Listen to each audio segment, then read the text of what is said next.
3. 꿈의 근거. 내가 꿈꿀 때 아주 실제적으로 보이는 세상 하나가 일어나지 않던가? 이 세상이 과연 무엇인지 생각해보라. 이 세상은 분명 내가 잠들기 전에 본 세상이 아니다. 반대로 그것은 내가 잠들기 전에 본 세상을 왜곡한 것으로서 순전히 내가 더 좋아했을 법한 것들을 중심으로 계획되었다.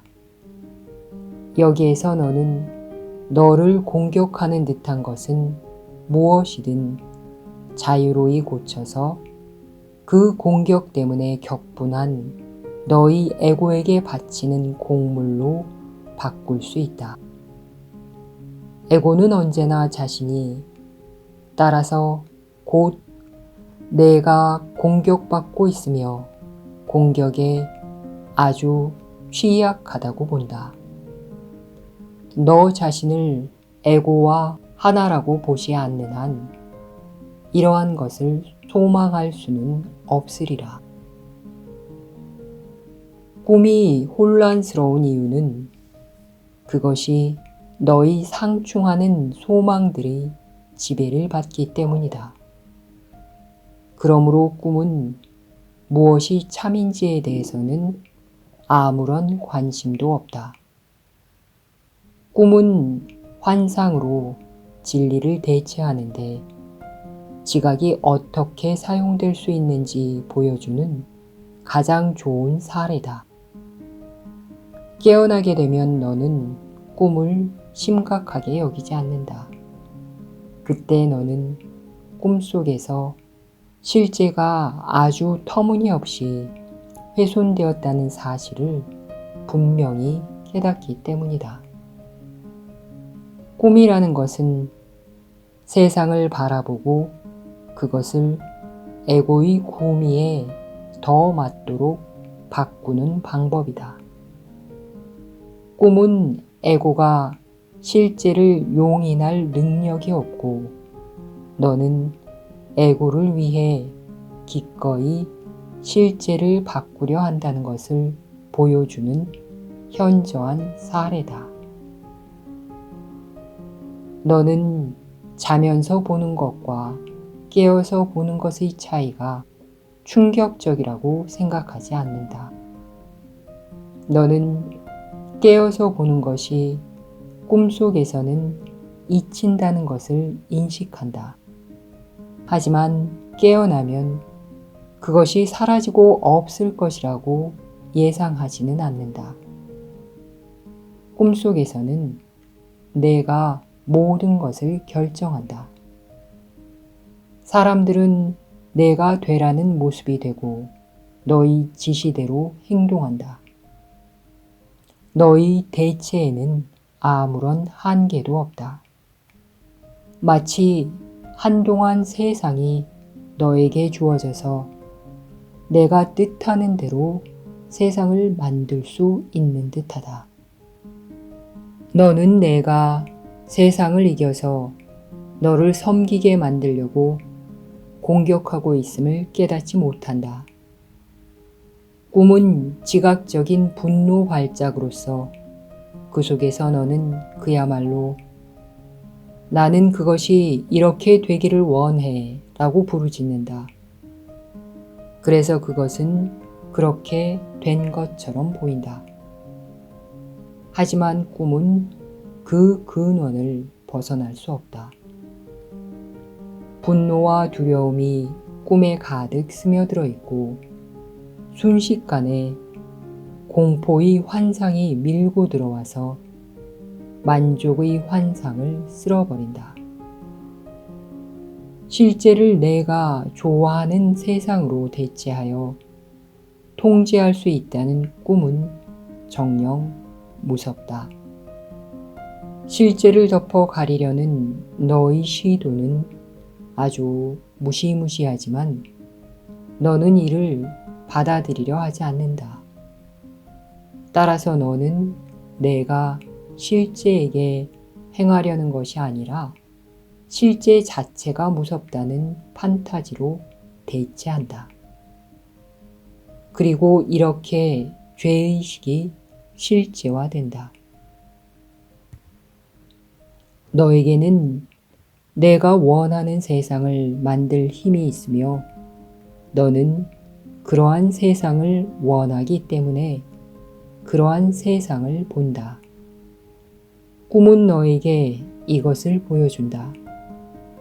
너는 그 세상을 보는 동안 그것이 실제한다는 것을 의심치 않는다. 여기에 분명 내 마음 안에 있지만 바깥에 있는 듯이 보이는 세상이 있다. 너는 그 세상에 내가 그 세상을 만든 것처럼 반응하지 않으며 꿈이 불러일으키는 감정이 분명 너로부터 온다는 것도 깨닫지 못한다. 꿈속의 등장인물들과 그들의 행위가 꿈을 만드는 듯이 보인다. 너는 내가 등장인물들로 하여금 너를 위해 행동하도록 만들고 있다는 것을 깨닫지 못한다. 내가 그것을 깨달았다면 등장인물들은 죄가 없을 터이고 만족의 환상도 사라질 것이기 때문이다. 꿈속에서는 이러한 특징이 감춰져 있지 않다.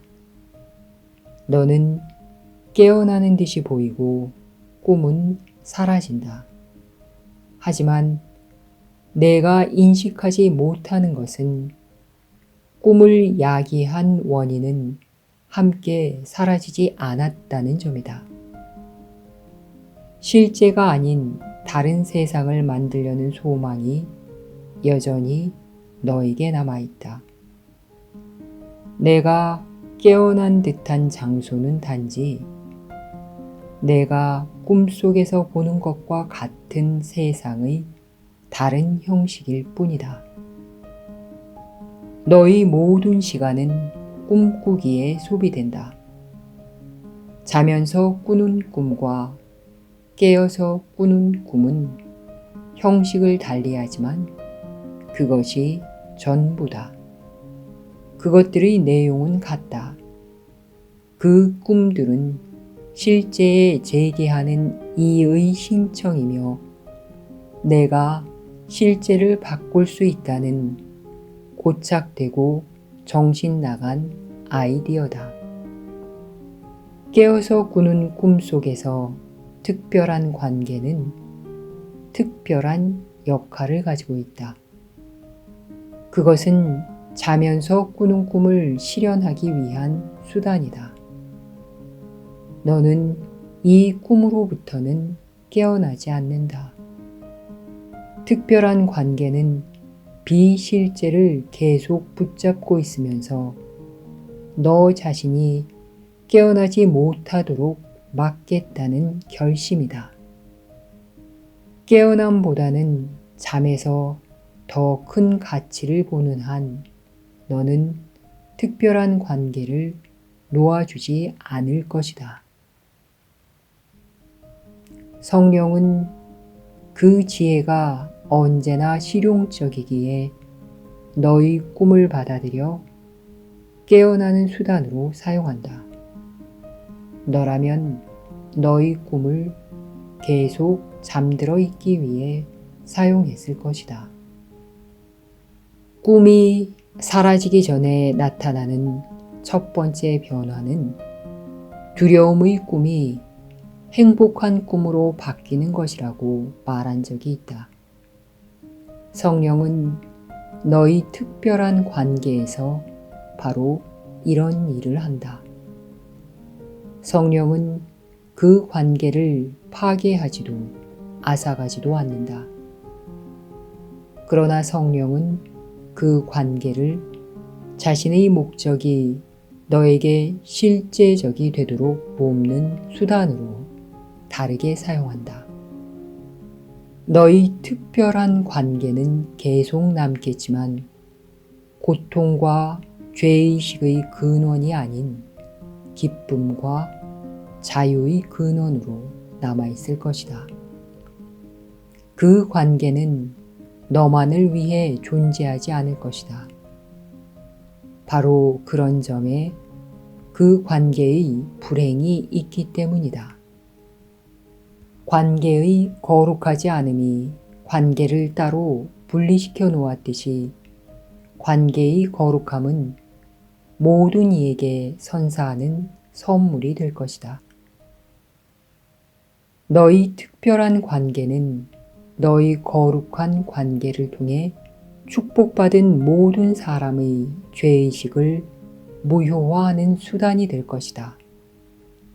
그 관계는 행복한 꿈이 될 것이며 내가 보는 모든 사람과 공유하는 꿈이 될 것이다. 성령이 그 관계에 베푼 축복이 그 관계를 통해 확장될 것이다. 성령은 자신이 너에게 준 목적 안에 있는 그 누구도 잊지 않았다. 그리고 성령은 자신이 선물을 준 너도 잊지 않았다. 성령이 잊었을 것이라고 생각하지 말라. 성령은 자신을 부르는 모든 일을 모든 이의 구원을 위한 수단으로 사용한다. 너는 너희 관계를 성령께 드렸으며 성령은 그런 너를 통해 모든 일을 깨울 것이다. 성령이 너에게 얼마나 감사하는지 내가 알아차릴 수 있다면, 혹은 성령의 감사를 통해 내가 얼마나 감사하는지 내가 알아차릴 수 있다면, 우리는 성령과 한 마음으로서 하나의 목적에 동참하기 때문이다. 꿈에 사로잡혀 눈을 감지 말라. 꿈들은 실제하지 않는 세상을 만들 수 있다. 이것은 이상하지 않다. 믿기 힘든 것은 그런 세상을 만들려는 소망이다.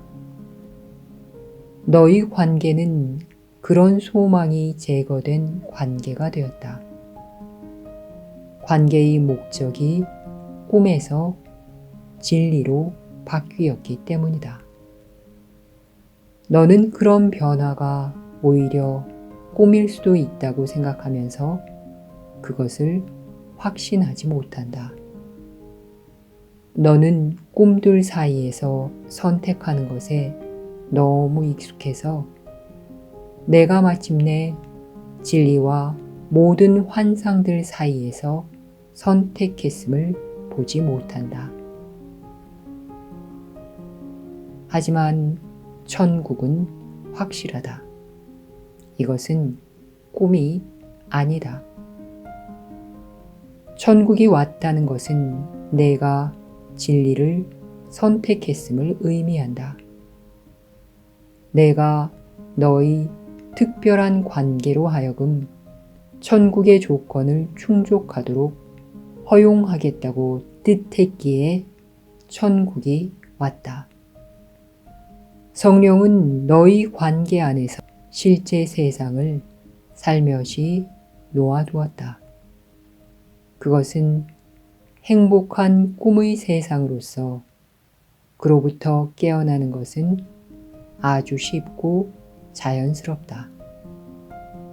자면서 꾸는 꿈과 깨어서 꾸는 꿈이 모두 너희 마음에 품은 똑같은 소망을 나타내듯이 천국의 진리와 실제 세상은 하느님의 뜻 안에서 하나가 되기 때문이다.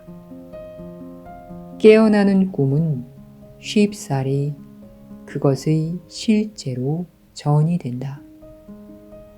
이 꿈은 하느님의 뜻과 결합된 너의 뜻에서 비롯되기 때문이다. 그리고 이러한 뜻이 성취하려던 것은 이루어지지 않은 적이 없다.